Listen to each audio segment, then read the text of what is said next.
Hello, hello, hello. Let's just get right started. One moment. All right, top. So I can share the screen.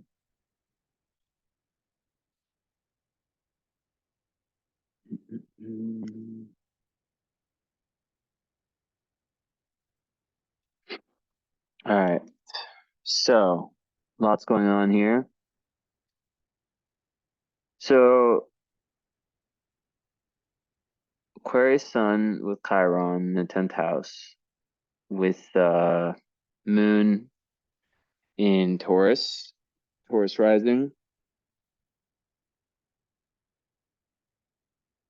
North Node with Mars and Sag, with Saturn, and Mars, 8th. So you're definitely a healer, whether that's what you do for a living or not.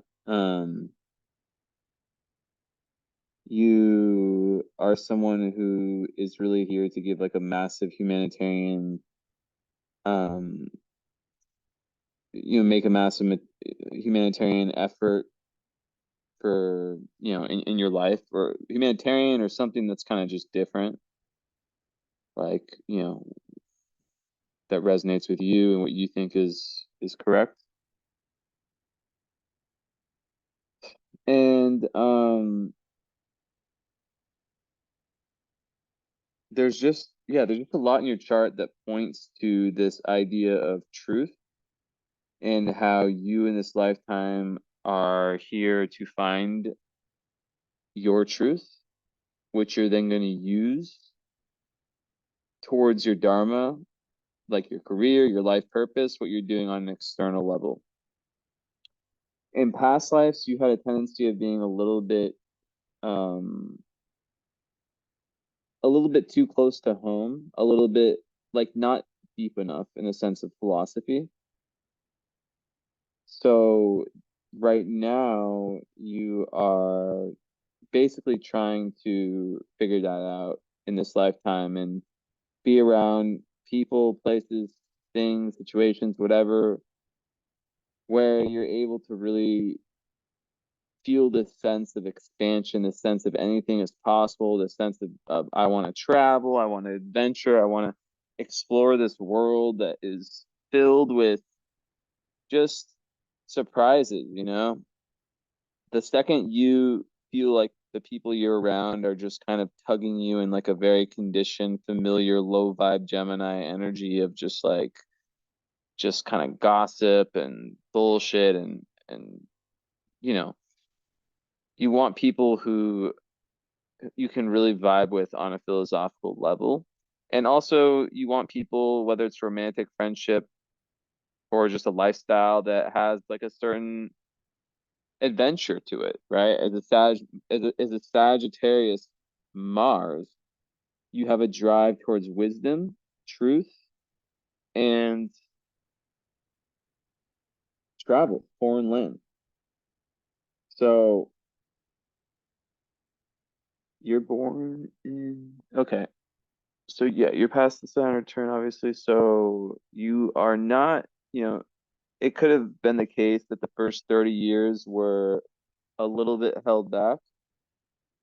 Um, Especially, when it comes to romance and when it comes to like I wouldn't be surprised if you found your partner, if you have a partner, post 30 years old. So yeah. Um, but then there is a lot of drive to kind of make that part of life happen. And a big lesson for you also is about compromise and also about really, really, really moving towards what makes you feel really, really accomplished on like an internal shadow work type level.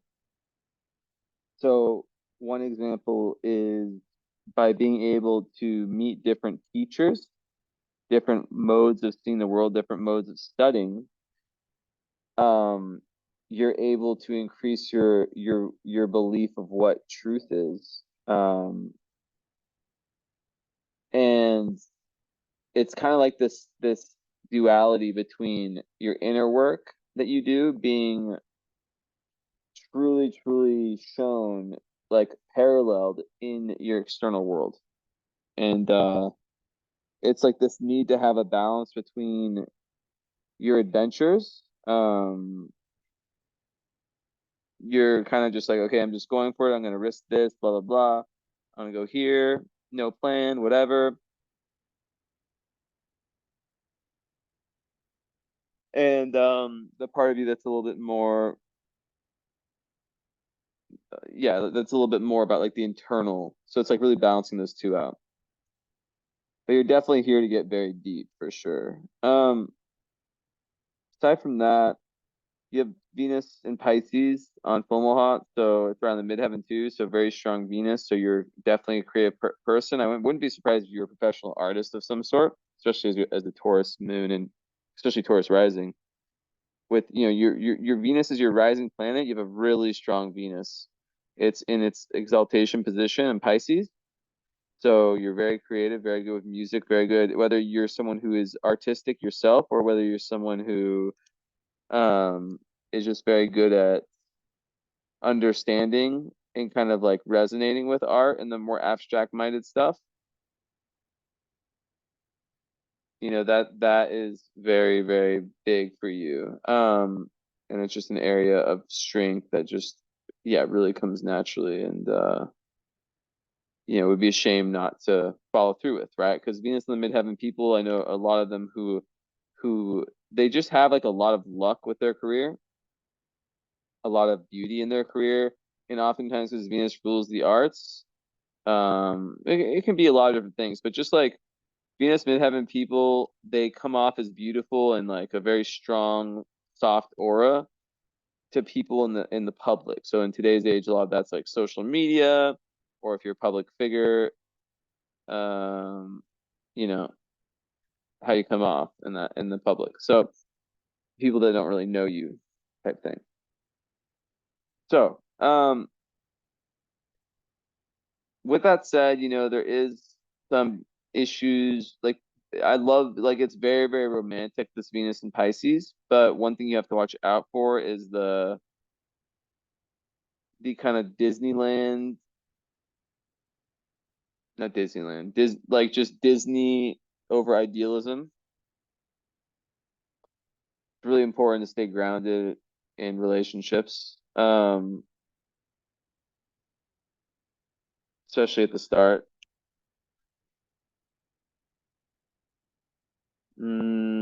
But besides that, like so taking your time with partners, not ignoring the red flag, that you see and only kind of going for someone's potential. It's really important to like go for that, who that person is.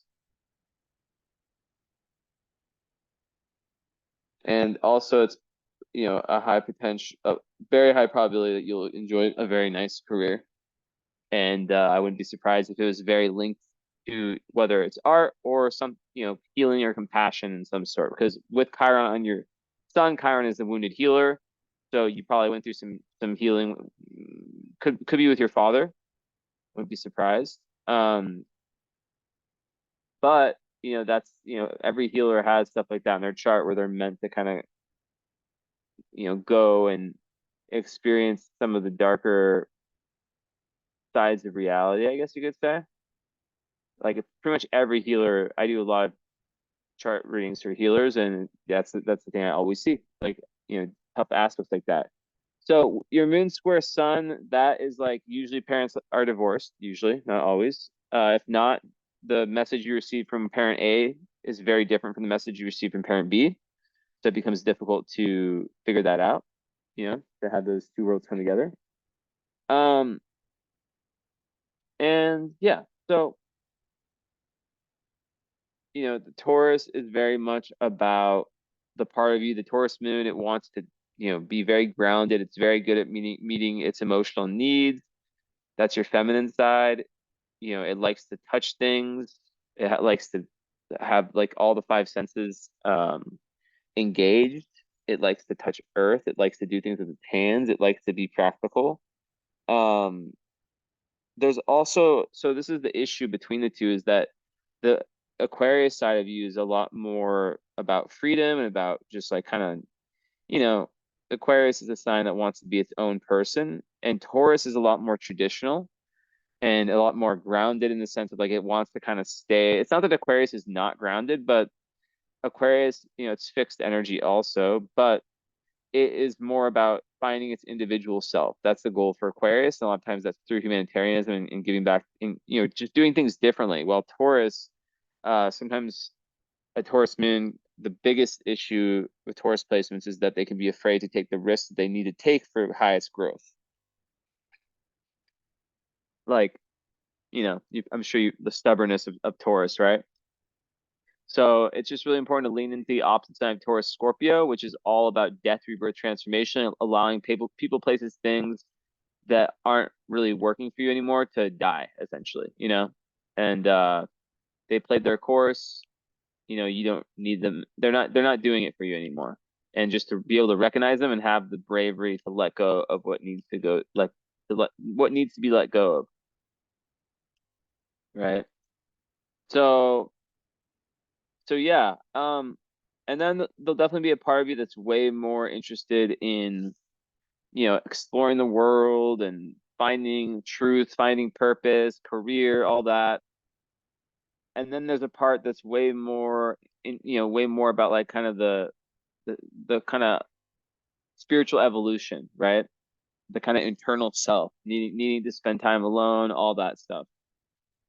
Um, and another big thing is, yeah, it's like the balance between big karmic thing in your chart is like the balance between um, compromise in relationships and being completely independent, right? And finding like relationships where you can, you know, still express your individuality, but not fall completely into you know, into losing yourself to relationships.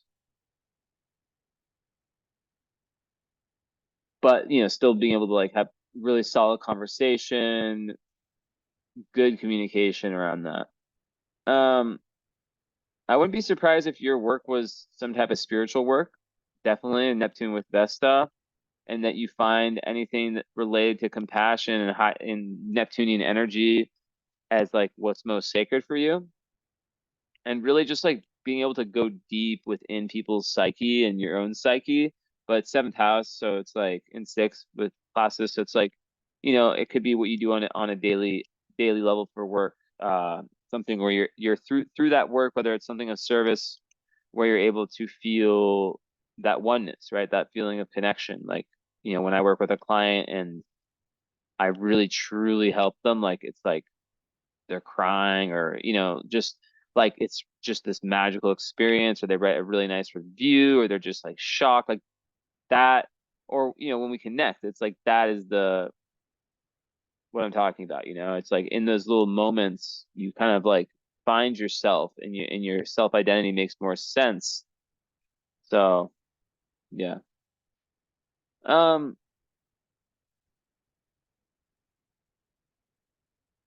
yeah, definitely important for you, with your moon in the 12th, opposite Neptune, to really consider like the impact mom had on you on an emotional level, because your emotional boundaries will be lower than most people. So you might take in a lot of stuff that's not yours. And yeah, so it's really, really important for you to understand that.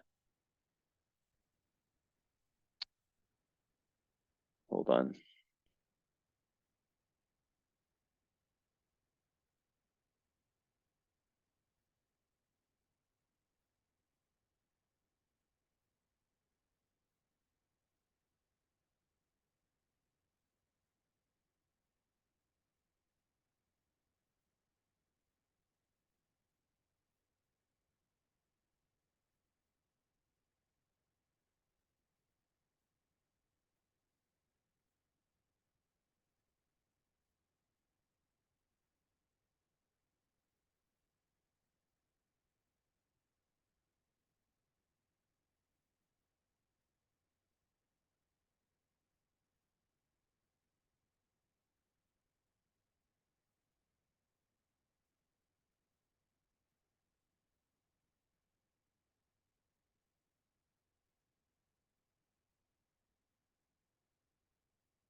Okay, sorry. I just remembered I had to text my doctor, and it's one of those things that you remember like, fuck, I need to do this right now.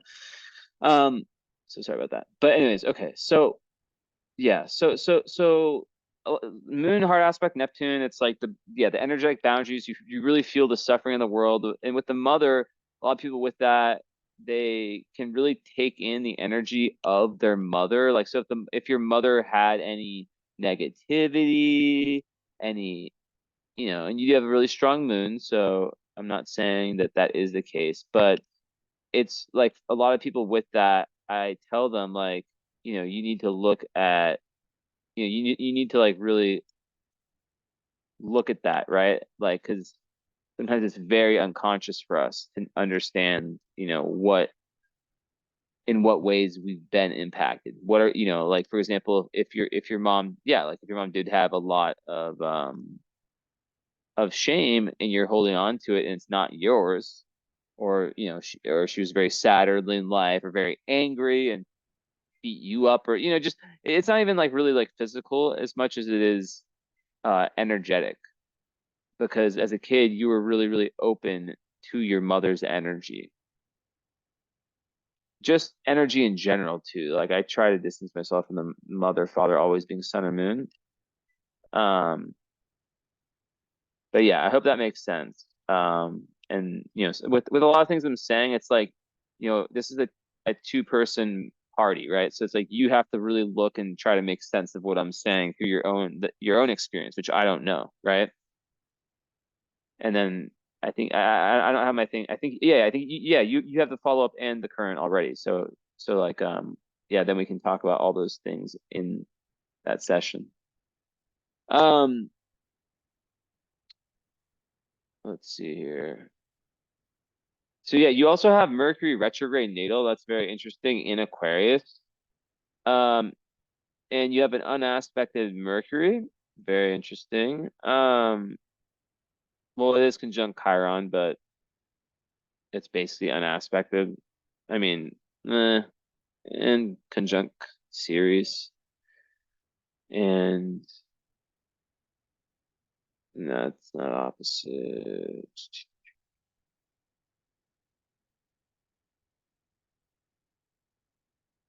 Yeah. Well, basically, when you have Mercury retrograde, you learn a lot differently. You're a lot more right brain, and because your Mercury, which is your brain, you're talking, you're thinking, it's in Aquarius. You have a very very outside the box way of kind of seeing the world, I guess you could say.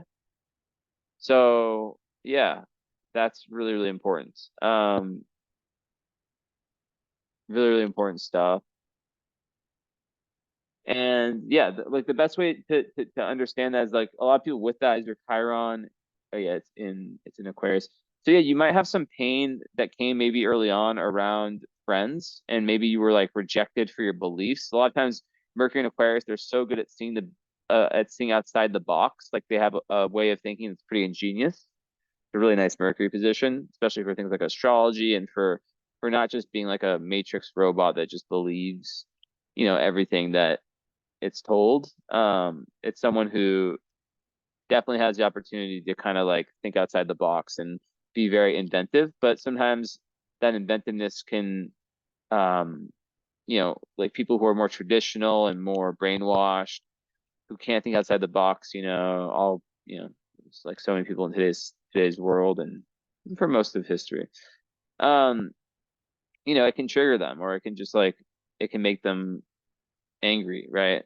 Why are you thinking like this, and then that like can bring up some difficulties. And with the Mercury being for the most part unaspected, yes, Chiron conjunctions, so there can be some pain around speaking your truth and speaking that part of you, especially since it's very abstract. So sometimes people who have Mercury retrograde natally, they don't necessarily have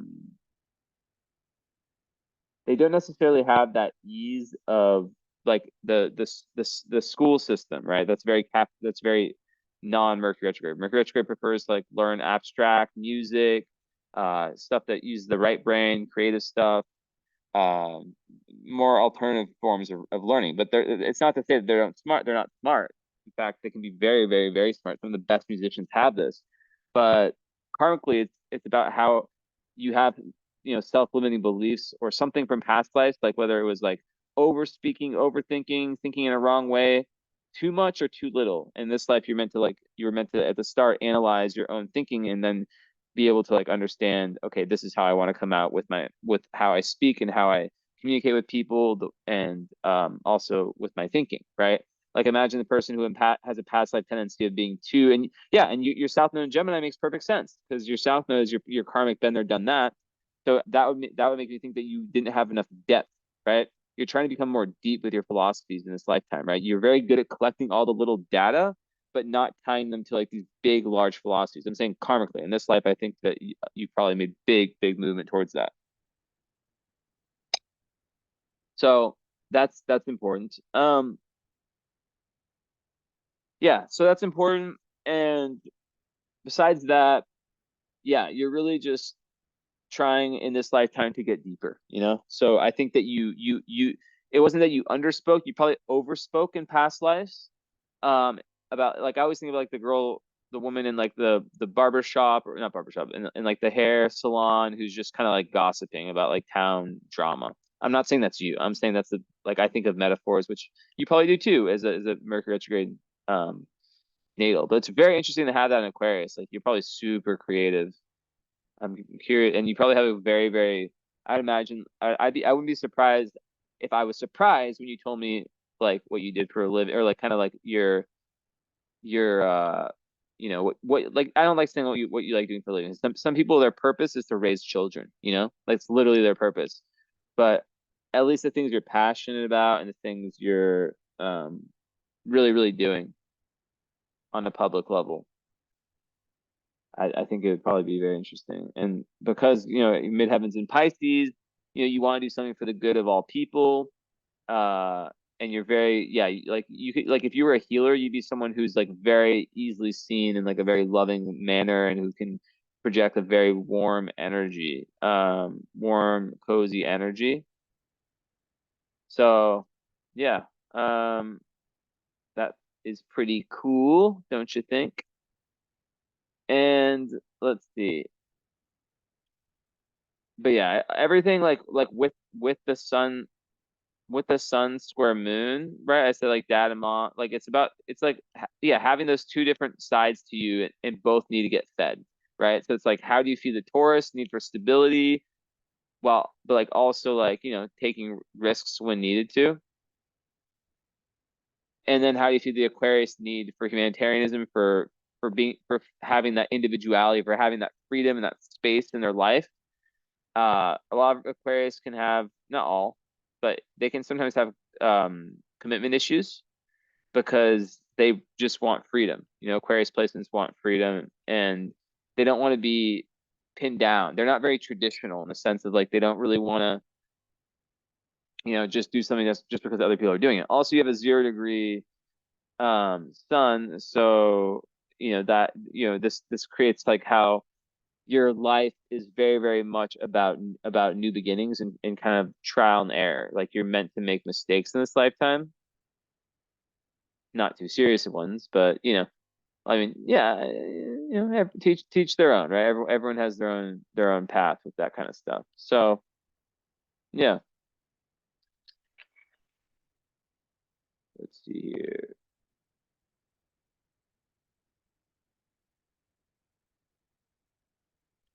So, anyways, mm, mm, yeah, then you have moon. So yeah, moon square sun. Just like people with that, they're meant to blaze their own path in this lifetime. They're not meant to be like mom or dad. It's really meant to be unique. Um, really, really unique. And yeah, there can just be a lot of tension, and it can be difficult to,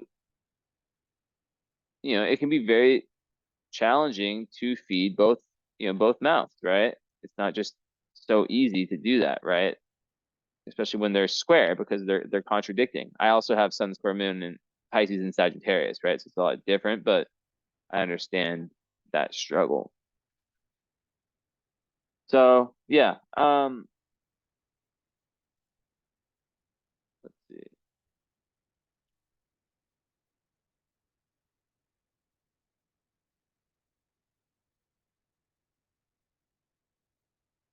Yeah, so Taurus rising, Venus rules your chart, of course, I already said. So you have, every Taurus rising I know just has a very warm, down to earth.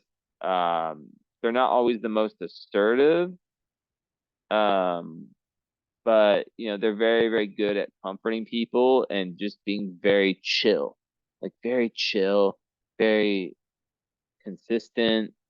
Um, and just like they're usually just quite pleasant. A Venus ruled in the chart with a very strong Venus is someone who has the ability to create beauty and really values beauty, really values, and it's in Pisces also, so really values, things that make them really feel connected to that oneness, to the divine. So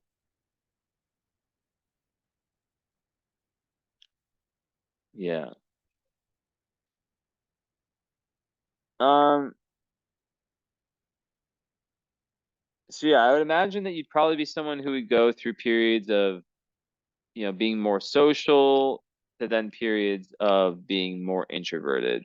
Um, any 12th house moon, in Placidus, like needs to have alone time. Because what can happen is that they can start to feel their emotions, especially with the Neptune opposition.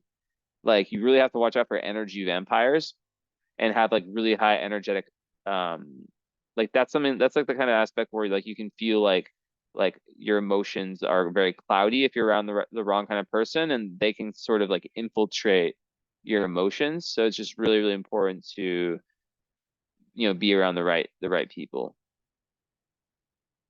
Really, really important. um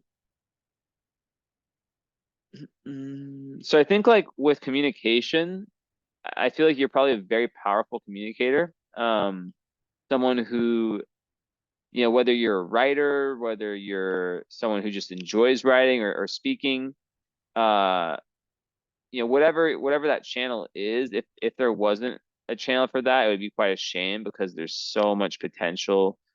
Having that third house the way it is, third house in Placis, I'm really kind of going back and forth with Placis and the whole sign. Because yeah, Jupiter, Pluto, Uranus, it's just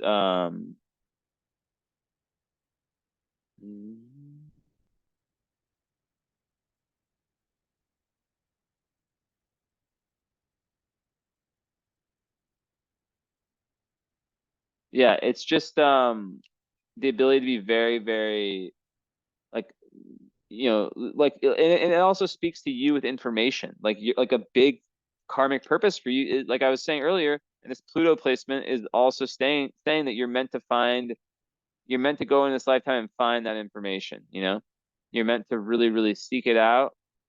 Um, and like, because in past lives you allowed like people like the consensus reality, or like you allowed, you didn't proof proof check the information that you held to be true, and it had consequences. So in this life your soul's very aware of that, and you're not just going to believe something at face value. You're going to be like, wanting to go deeper with it, wanting to like really test it out. Like for example, you hear something on the news and you think, oh, I'm not sure about that. I want to see a different perspective, right? Like I want more proof, and that's good. So, and in Pluto third house people, they end up being very intense and strong communicators that, obviously at Mercury retrograde, they can be quite shy for the first, 25 or so years. Um, until they really start doing whenever they, start really doing that work, the start, the kind of the start of their life. But yeah, it's just like it can really, really open up for you. And I think you probably have a very, very expansive way of thinking and communicating and seeing the big picture in the world and being able to really like, really make sense. Um, create kind of a perspective for people. So yeah, and then Uranus, that one, to me is just really about being able to really kind of like it's similar to your Mercury in Aquarius, where it's like you're able to be unconventional with your communication and your thinking and your yeah, just all that stuff. And potentially even get downloads when you're like writing, like automatic writing, Carl Jung. So yeah. And then 0 degrees too. So it's like, your Jupiter's 29. So yeah, you're here to really, it's lots of trial and error around, being rebellious and being in your Uranian vibe, which is, you know, the part of you that's very, very individualistic, your authentic self. This when you're searching for your authentic self, like really being open to kind of new ventures in that respect. And then the um 29-degree Jupiter is very much about, when it comes to learning and when it comes to lessons, it's like you're really like kind of like the last boss in this lifetime when it comes to your grand philosophy. So it goes back to that huge like need to really challenge yourself in that area of life.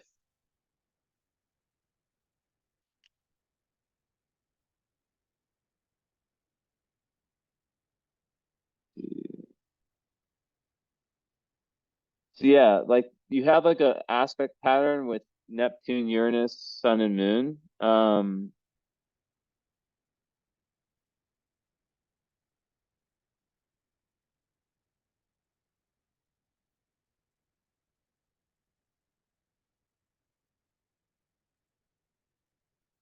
Oh wow. Okay. Yeah, so you have 4 0-degree planets. That's crazy. So that just like speaks to like so much of your life is about trial and error, and it's a new karmic journey for you. Such a new karmic. I've never seen 4 0-degree planets. So just like, such a like it's yeah, they say before it's like the fool card in tarot. So, just not being afraid to make mistakes and just go out in the world and yeah, just do what feels right. And if it's not, if you don't get it right the first time, so be it.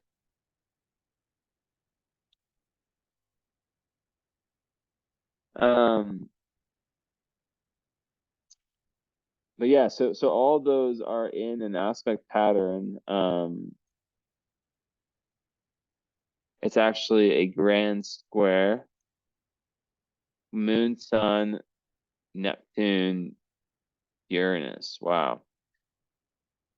So your moon is square Uranus. So people with moon square Uranus, sometimes they can be people who I would be surprised if you're someone who moved around a lot or like just really enjoyed moving and switching spots. I would not be surprised about that. And then let's see.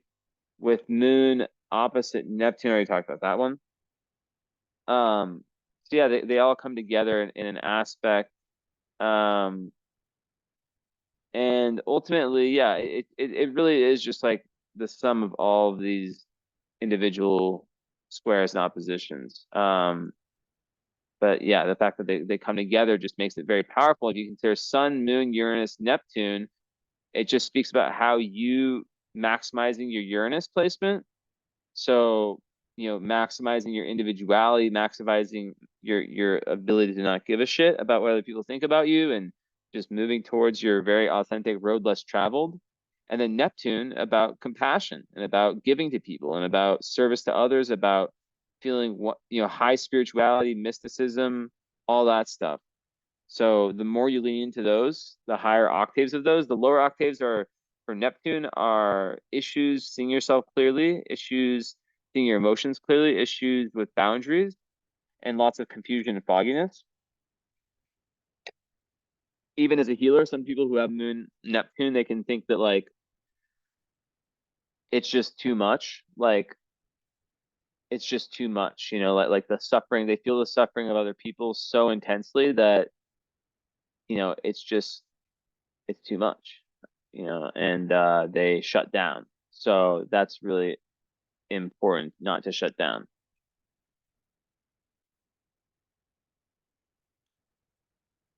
So, but yeah, so then the sun is square Uranus and opposite Neptune, or square Neptune opposite Uranus.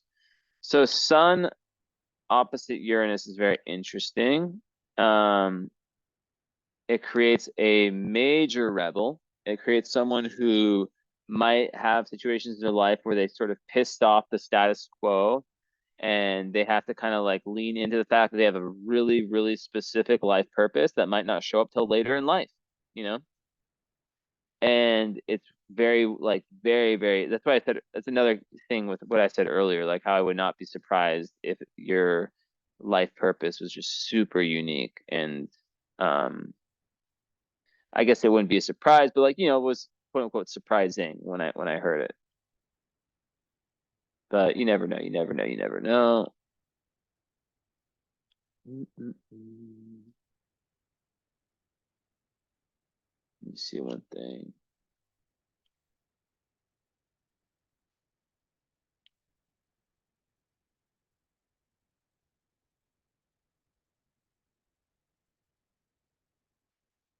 So yeah,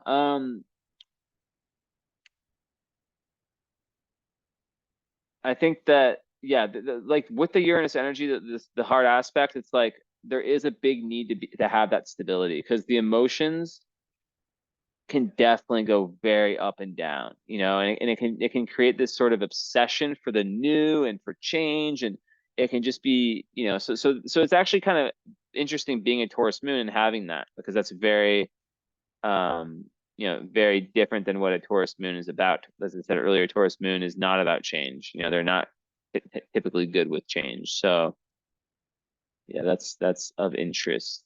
Um, let's see here.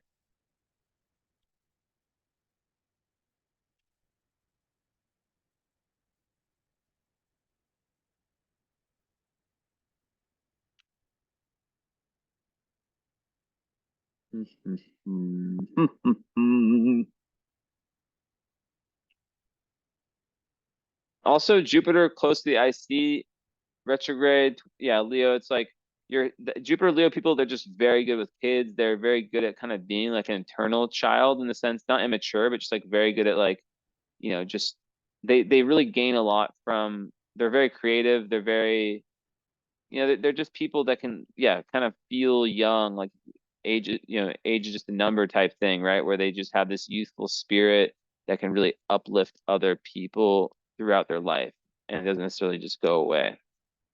Um, let's see here. Okay, so mm, mm, mm, mm. So yeah, Sun square Neptune. You have to watch out once again for energy vampires, for people who don't have your best interest in heart. There can be with that, you know, the sun is your identity. So with Neptune squaring it, it can definitely, unless you really take a life path that, is about compassion, it's about service, in some way, or something highly Neptunian or artistic, spiritual, whatever, there can be that kind of loss of self. Um, so that can be tough. That loss of self, that's not a good way of explaining it. Just that feeling of, yeah, that feeling of like not feeling like you are in your own, like that you understand yourself. Does that make sense? Yeah, so just issues with that. Um, and hold on just one more moment.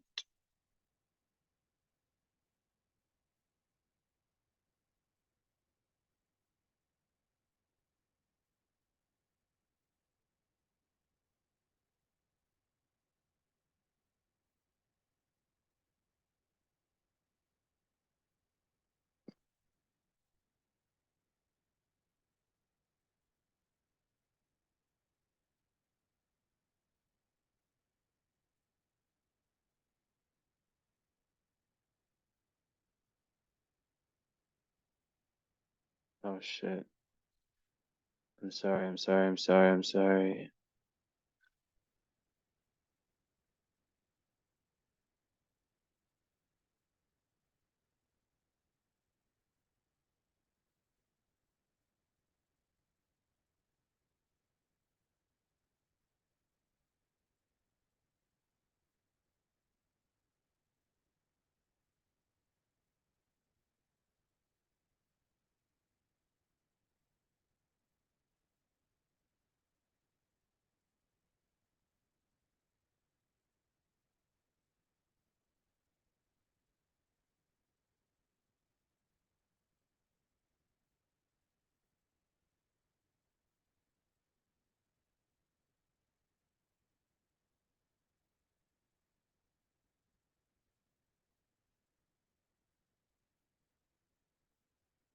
One second, nearly done.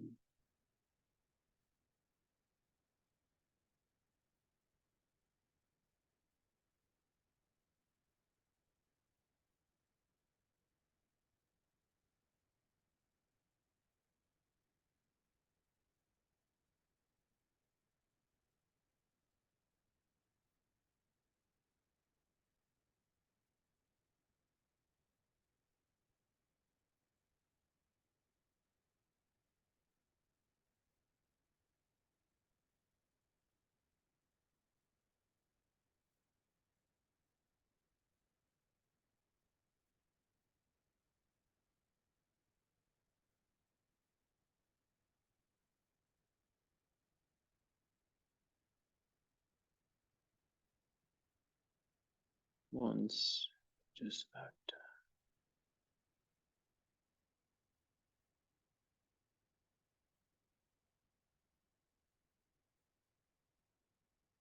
I'm out of food and I literally like have to order now. I'm not gonna eat. I'm out of like groceries and I didn't realize it was already 9:45. So I literally have to do this. I'm just about done. I'm so sorry. Okay. Just need to make sure this restaurant is not disgusting. Okay, whatever. Oh, Jesus. Okay, really? Really? Okay, I'm just gonna order what I got yesterday then. 'Cause they put in the whole order and then they say cancel. Or not cancel, they say indisponible. Not this like I say English. Not available anymore. Awesome. Love that. I love that. Love that. Love that. Okay, we'll just order this pizza. I have to have pizza, which I don't want. I mean, I'm not in Afghanistan.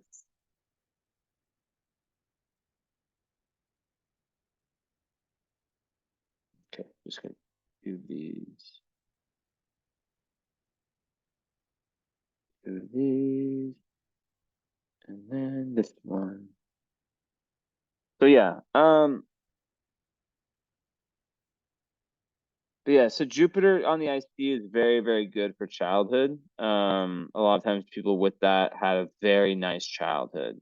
Now, it's not every time, but that tends to be the case. Tends to be the case. A childhood where one was very able to expand and especially in Leo, Jupiter Leos, they're usually very good at being in their inner child. So that's something that I talk about a lot in my readings. A lot of people have big issues with that, with being able to like be authentic and in their authentic inner child energy, which is so important for healing.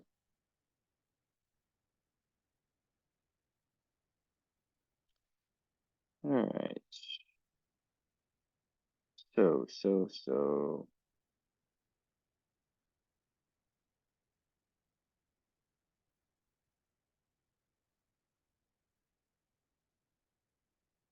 Where do you want to go next? Okay. Hmm, should I go there? So yeah, this was like a romance, love stuff. Obviously Venus in Pisces, is very romantic, as I said. always got to watch out for, not allowing the wrong people in, really taking your time with things. Um, and I think that there's a certain predictability, that's needed.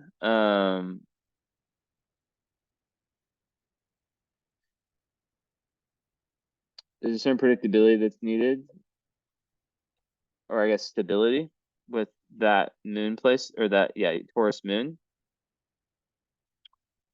That is something. And then when you have your Juno in, where are you, Juno? In Sag, you could be attracted to someone from a different culture. A lot of times that's the case, or at least someone that you're able to truly like express your truth around, like where you can get in those like kind of like deep debates. Um, it's not necessarily that they have to have the exact same beliefs and thoughts as you, right? We have to be realistic that's, it's not, it doesn't, it's, but at least I think someone where you can truly feel like you're able to speak and kind of be in that energy of like anything is possible, and not feel bad about that, not feel like, oh, I have to walk on eggshells around this person, because whenever I, you know talk about, different dreams I have, or whether it's something spiritual, whatever, right? They shut me down. So that is important.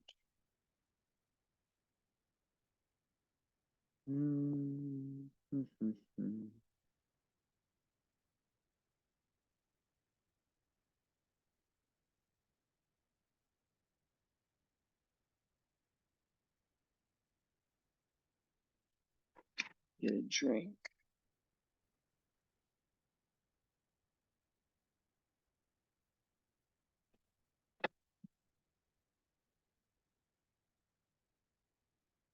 I haven't had a cola in so long. The German, like, I think it's like some kind of organic or something, or not with all like the chemicals of Coca-Cola. I have one of those. But yeah, so yeah, that's highly important, right? That's highly important. Is yeah, and then also like having, Scorpios or descendant, I think that there's a certain level of like being a Taurus, rising a Taurus, like someone who also like who grounds you, but also is pushing you towards change, right? So kind of, yeah, kind of that balance of like, yeah, I feel grounded by this person, I feel like I can depend on them, but also, they ultimately push me towards the best version of myself, which isn't always an easy, which sometimes can be a process that is not super easy, right? But that's, part of life. It's like not taking the easy route. So that is important. All right. But yeah, even having Neptune in the seventh and whole signs, that can create, that can create, and like in Placidus in the sixth house. So I'll speak about from different perspectives. One perspective is like people with sixth house Neptune, they can feel very, very disillusioned by the day-to-day work. Like if their work doesn't have some kind of deeper meaning to it, like I had that in my chart, right? So it's like, let's say they're working like in like a 9 to 5 that they hate, whatever. They can really, it can just really mess them up. Like they, or mess them up, is that the right word, Jesse? It can just really make it difficult for them. Yeah, really, really difficult for them to truly, like feel any sort of meaning. Like some people can kind of just get through it, but it's very difficult for people with sixth house Neptune. That's why, yeah, they definitely need, their career to have that link, Okay. Mm.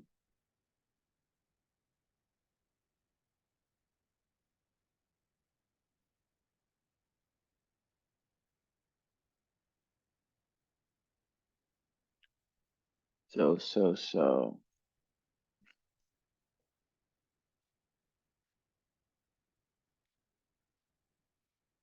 I also see you like as someone who's really, really good at having that kind of chess mind when it comes to your life purpose and your career and your dharma. Like being able to really like understand, like, okay, if I take this move, that's gonna have this effect, right? Which might not be the best. If I take this move,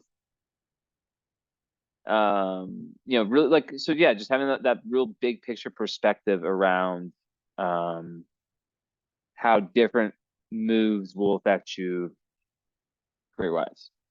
And just in general too, just being like a born strategist, Palace on your sun. And yeah, like once again, like I'll say again, Chiron on your sun. I see that a lot with people who went through issues with their father usually, but they're here to be, at least like in kind of finding their own identity, right? And it's in Aquarius, so yeah, it could be with friends, also with groups they're a part of, like kind of feeling rejected for their just being different, and then they meet, what am I saying, they so like, and it's in the 10th house, it's like sometimes they can have like fears around putting themselves out there career wise, like in the kind of like the big lights of life. So yeah, it's just like about like getting past that. And I definitely the kind of chart that you look at and I see like, okay, this person could definitely be a healer. So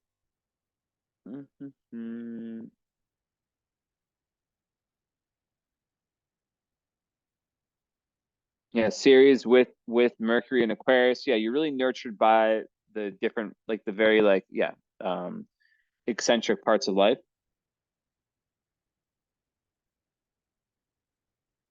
And yeah, you love when you're given freedom, when you're given space, and you're very good at giving it to people, and you're very good at like allowing people to find themselves in their own way. Um, so Black Moon Lilith with the Vertex is very interesting. That's a very witchy combination, and that's really speaking to like how you overcoming your, what you could say is like your kind of like a dark part of your chart, which is, it's not like Black Moon Lilith is not about, it's not like an energy, it's not a planet, it's a point. So yeah, it really is linked to us at our lowest potential vibe. So in Capricorn, there's a big fear of neglect there usually, right? Like not being recognized, acknowledged. So what can happen is that people with that could potentially like try to control situations and really like force themselves into that position of like power, and just like trying to dominate, control. A lot of times it's like related to like getting ahead. Um, and yeah, so the integration comes from like really, they can push a lot of people away. So it's like learning how to really delegate, and also allowing, like getting good at working in teams and letting other people take the lead, and just like letting go of control, because yeah, it can just be a bit, and then also the fact that the Vertex is with that really speaks to like how that can just be like one of the biggest, things for you, right?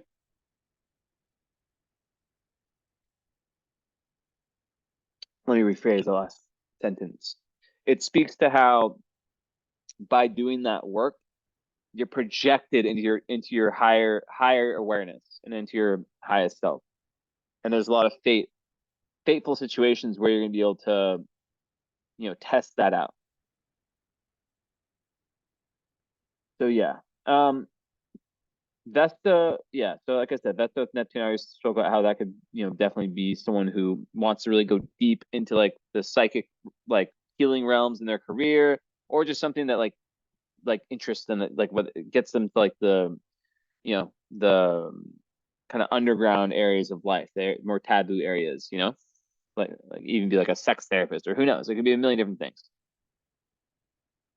But yeah, I would say that there's definitely also like a lot of drive, with a chart like this, a lot of drive to get into relationships. So that could have been frustrating early in life with the Saturn there, is that yeah, like I said earlier, you're probably held back, lots of lessons in love, but then what happens is that, you're able to like have very long lasting relationships post Saturn return, and lots of karmic lessons learned in relationships. Um, yeah, and then I think that I think that there can be some restriction also early on, first 3 years, around expanding that Sagittarian self, right? Around really, really opening up to the higher ideas, the higher realms of wisdom.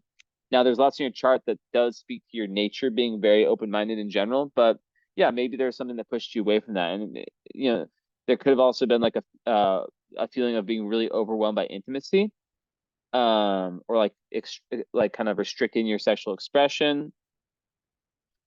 So yeah, like through really probing, deeper into like those areas of life, the deeper areas in life, you gain a ton. It's a huge thing for you. Okay. So yeah, Moon also square Chiron. Didn't speak about. Oh yeah, because Moon square Sun. So that actually would speak to like issues with the mother more than the father even. If there was a divorce, you could have felt very misunderstood, particularly by the mother. It could be both, and that just speaks to you, you being really meant to blaze your own path, right? And really like right, like you have to learn to rise above that pain. Um, and it just gives you like this amazing ability to understand other people. And I need to put something in.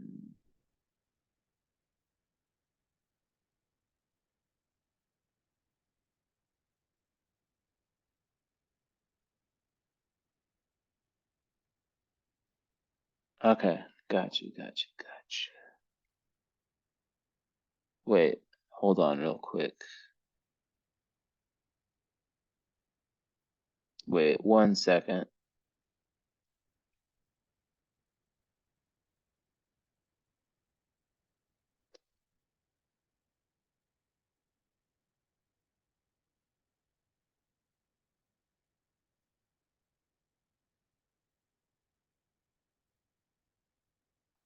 Wait, I'm so confused. 1 sec. Sorry. I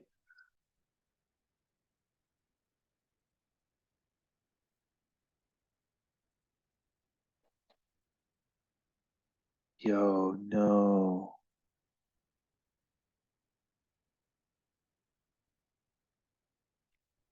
Oh, okay.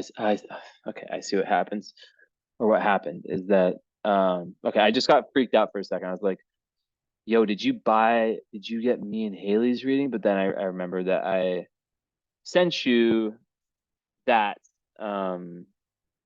like I had you, yeah, because that was the one in the store that was closest to the price of like the reading, follow up, and current, and I probably gave you a discount code.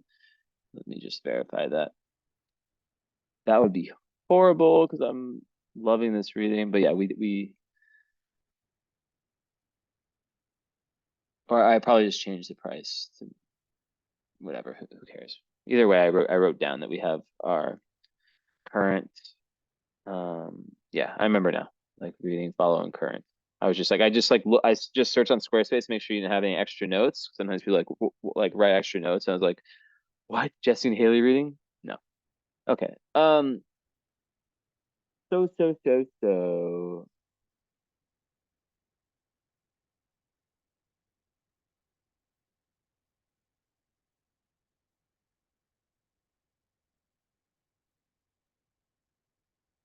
Yeah, so just like Sun with Chiron makes a very, yeah, very caring, very sensitive person.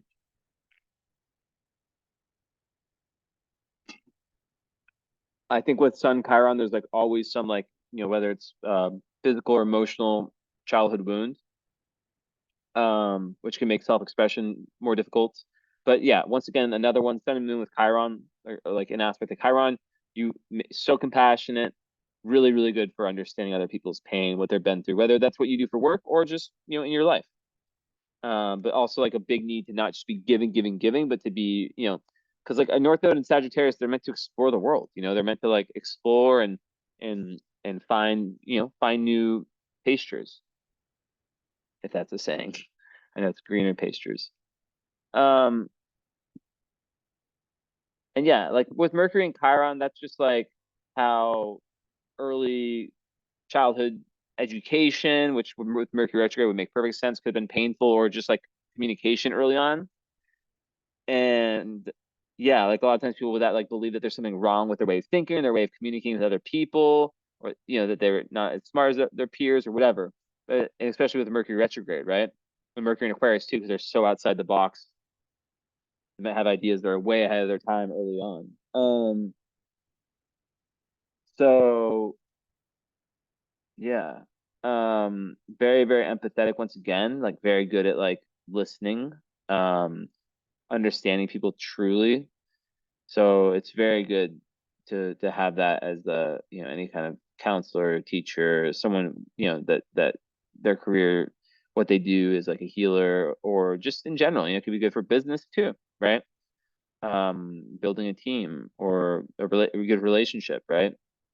Just like a very warm, understanding uh mind, and able to see through things too.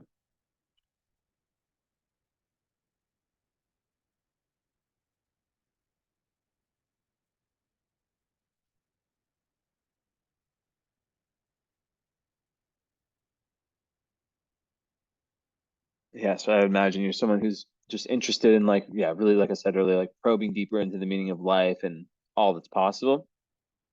Also, North and Eighth House, you're here to learn self-control in this lifetime. Um, and letting go of like so it's really with your Taurus moon, right? Where you're really letting go of ingrained attitudes of past life. Um, and really placing like that emphasis on spiritual value. So not like, if there could potentially be like someone who was too much in the physical and not enough in the spiritual, and that's a big part of your life.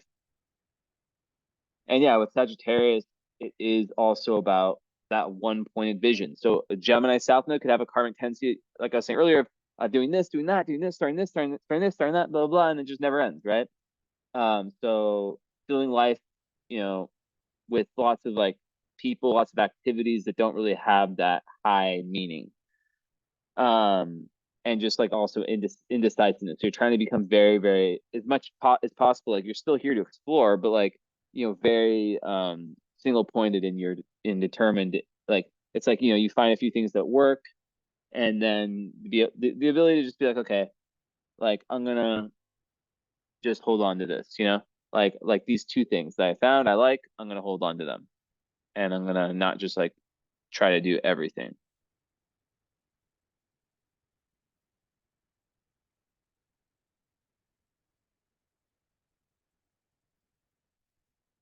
To um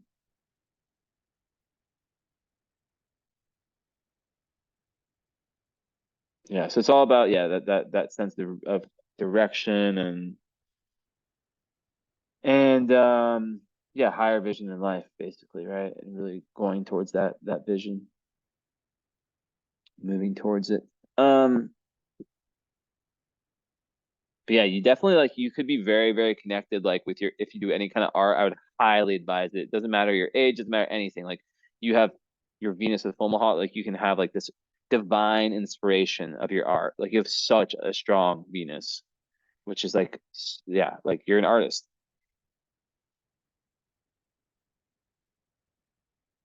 And perhaps that could be something, you know, with the Taurus moon, like a risk, a creative risk, right? Right.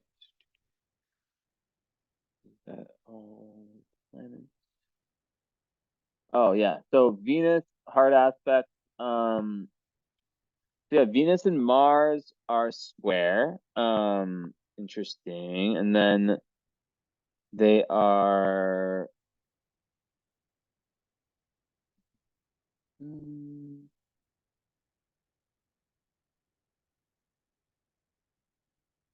opposing. And okay, so there's a T square here.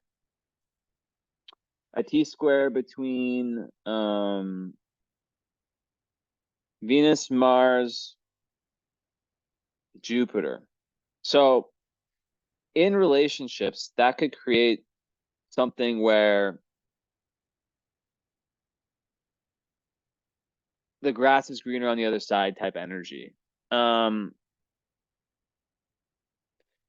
and the key is to have the type of partner that gives you lots of stability, but also lots of intellectual stimulation, lots of fun, and that keeps you very interested in things. Um, on another level, so if you have Venus square Mars, there can be difficulty with like patience in relationships. There can be like irritability, and yeah, it can just kind of create some tension with these two different dynamics that play out in relationships, right? The very soft side of your nature, very compassionate side of your nature, and very romantic, and then this more like I need to go find adventure, way more adventurous, fiery side. Um, and then when you add Jupiter in there, there can be this potential for it's really important to learn self-discipline and to not be impulsive. Um, especially when it's not just relationships, just in general. And yeah, like also not becoming like overly dependent on other people. So like, and just like, yeah, with Jupiter there, it's about moderation, it's about moderation and just commitment. But like, obviously not, if it's not working, it's not working. But yeah, just being able to commit and to kind of like compromise. Obviously, there's boundaries to that, but that's how I would see that. Then also Venus is square Saturn, so that's a very difficult one. There can be difficulties with being assertive in relationships. There's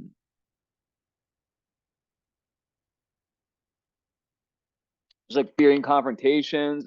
Venus is self-love, so square Saturn, it's likely that you gained a lot more self-love and self-value, which then led to good relationships happening post 30. I like this is the second time I've seen this indication. So I wouldn't be surprised that if yeah, Saturn's on your seventh house, on your descendant, close to your descendant. So yeah. Um. So yeah, there's usually problems in relationships early on. A lot of times with the parents as well, as you said. And it's just that the test to kind of like, as you age, like learn to really relate to other people. Um. But the best thing about Saturn is that Saturn always gets better with age. So you can be in a very committed, it's like the glue that keeps relationships together. So you could really end up being in a very committed marriage, but not easy at the start of life.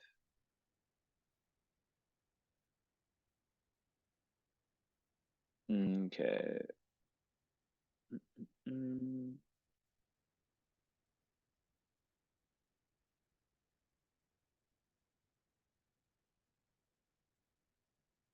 let's see.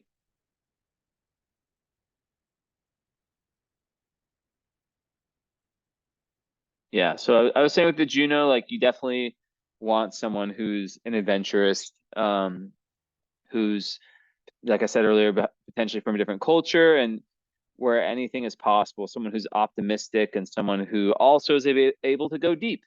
Someone who's not just like super surface level. They're able to go deep when needed, but not always staying there. All right, let's see here. Mm,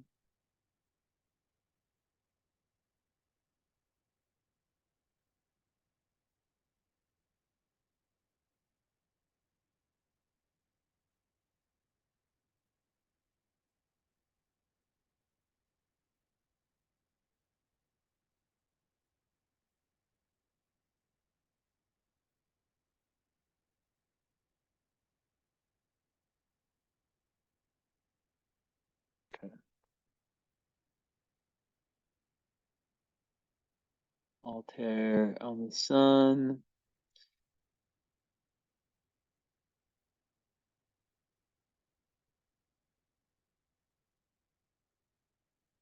You have Hecate, which is one of the three witch asteroids on your Venus. So you are someone that might be interested in spiritual work, witchy work, whether it's ceremonies, herbs, anything like that. And you also, okay, never mind, never mind, never mind, never mind. Let's see.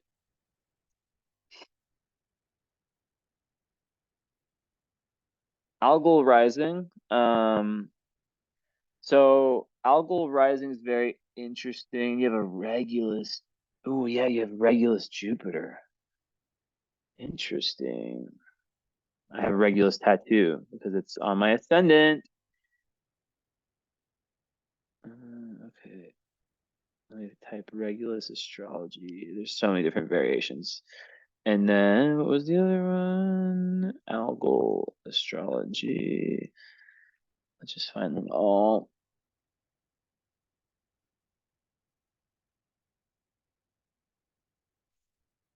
More on your IC, so you have unconditional love, which is really good. As if you are some type of healer, that's obviously amazing. Wow. So you have like Pluto, part of fortune, and Jupiter all pretty close. No, more Pluto and Jupiter. Uh, uh, uh.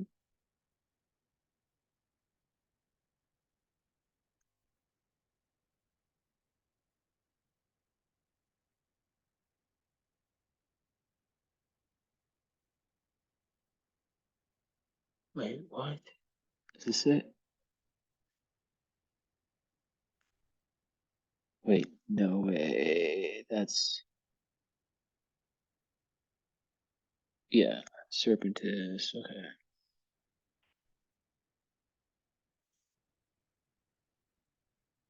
Also, I don't know if you're ever interested in learning astrology. We have Urania on the vertex, so astrology could be part of your path if you ever want to learn. I teach one-on-one. I have like one slot open right now, but I have like packages. So I don't know if you're interested. I don't really talk about that much, but that's something that I do, or or just learn on your own. But that's something that could be very beneficial to you.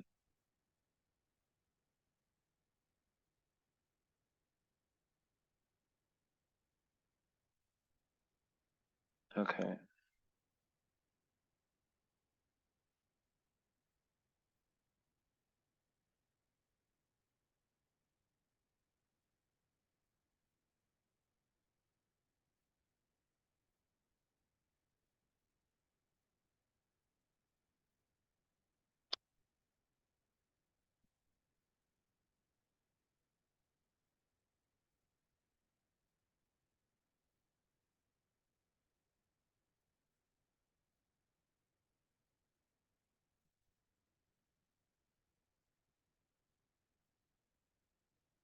Pull this book out. So yeah, Algol is known as like a demon star, but it's kind of false advertising because it's very like it's like Medusa's head.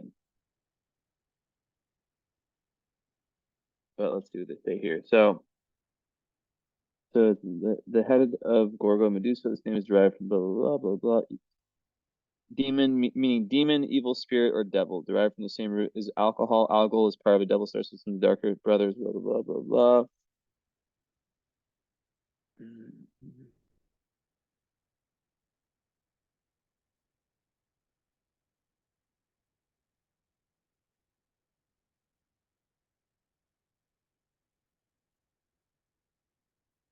So it can be very destructive to have that as your rising, but it can also be very, very powerful, very mysterious. You have this aura that's like very, very like just different, like attractive in a way that's like very like almost confusing. Like it's like a very like unconventional type of attraction.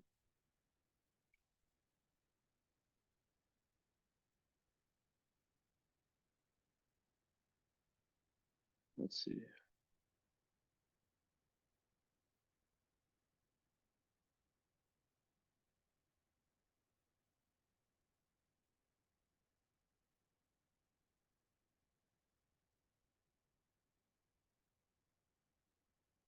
It's really like if you've done a lot of spiritual work, it can make you like such a good alchemist. But if people who haven't and have this can sometimes be like very violent, immoral people.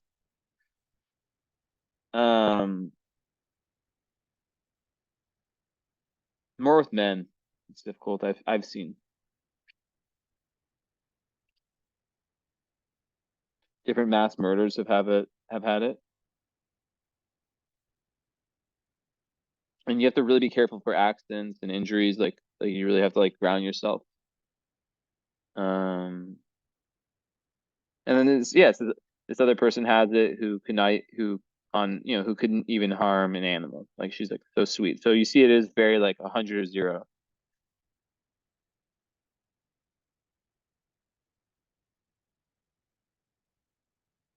Also, yeah, it can just make something really, really deep with like let's see what it says here.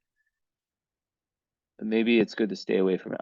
Yeah, it's very linked to artists also. So it's prominent in those who work for mass media, medicine, anti-venom, snakes. Media's in communication speaks out since Medusa was known for her extreme mouth and protruding tongue. It's not surprising. So, okay, it says on the ascendant, relationships will be dramatic and intense. There can be a tendency to sex addiction. They have a strange kind of appeal despite not being classically beautiful or handsome. The appearance may even be shocking or disturbing at times, yet will somehow be alluring. Outspoken about taboo subjects. They are not afraid to be controversial. So yeah, that's a really good explanation, actually.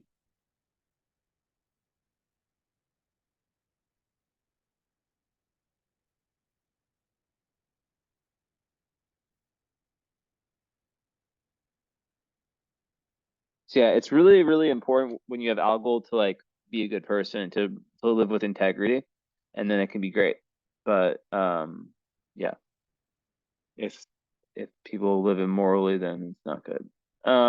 Okay, so then Jupiter with Regulus, that is like literally like potential fame, which is like high success. It's one of the best configurations for success. People like this can reach high positions, position of trust, preferment, and favors and fortune. It's one of the four royal stars. Riches and powers could fall to these natives easily. And then Pluto with Regulus, an activist on human rights, suspicious about what big government and corporations are hiding, interested in conspiracy theories. Cool. All right. And then I think the other one was Altair, and then we'll call it.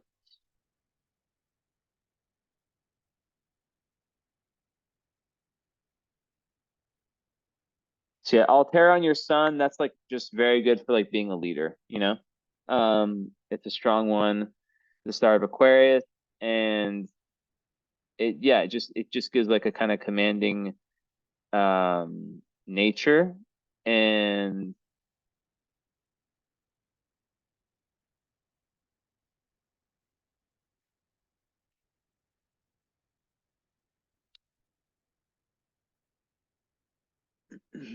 so let's see. Yeah, they wish to be humanistic human beings and wish to love everyone equally. They want to be parts of groups that help humanity, such as orphanages, the poor and deprived, and groups organized to feed the hungry around the world.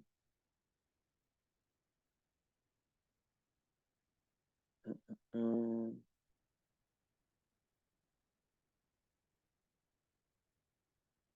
so it says sometimes people with this want to do things that are for the greater good, but then they want to receive recognition for their work.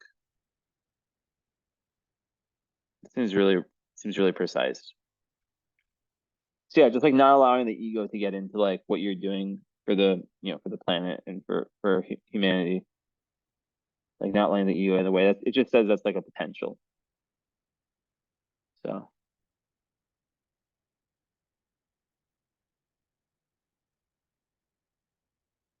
314 or 24. Okay, let's see that one, and then we'll call it.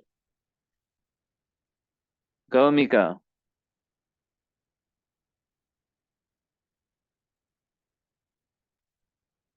All right, so Kumo out. Um, yeah, I mean that one's just all about like divine inspiration, like just so good for art, like really being able to like tap into like divine energy, such amazing advantages in artistic pursuits. And also, yeah, like usually a reserved person who can be easily influenced by self-seeking individuals. So that's another thing I talked about. But yeah, they can also be very alert to those tendencies of the self-seeking individuals. Yeah. There's also the possibility of accusations of a sort false or otherwise be made to the native or about the native in regards to romances, perhaps even unwise romances, or in an expressive dissatisfaction with the native's career or affairs. Okay. All right. Cool. Well, thank you. So yeah, we have everything already sorted. So yeah, just get back to me, or let me just actually see one thing. Yeah. So yeah, oh, actually wait, one thing I didn't talk about. Jupiter square Saturn. So people with that can have like a poor idea of their own abilities, and they can sometimes put themselves down, right? And like compare themselves too much to other people. So it's really important not to do that and to really believe in your abilities and to not expect recognition for them necessarily, and really just like, work to kind of reward yourself at the end of the day. All right, cool. So that, yeah, that's everything. Thank you, thank you, thank you. So yeah, you're on this internal like journey. Yeah, this real like journey to like really conquer your shadow in this lifetime, and it's a very internal journey. And yeah, relational as well. So hope this all landed well, and take your time, watch as many times as you need, and yeah, and when you're ready, we can schedule the follow up in current astrology you've already paid for. All right. Thank you. Ciao.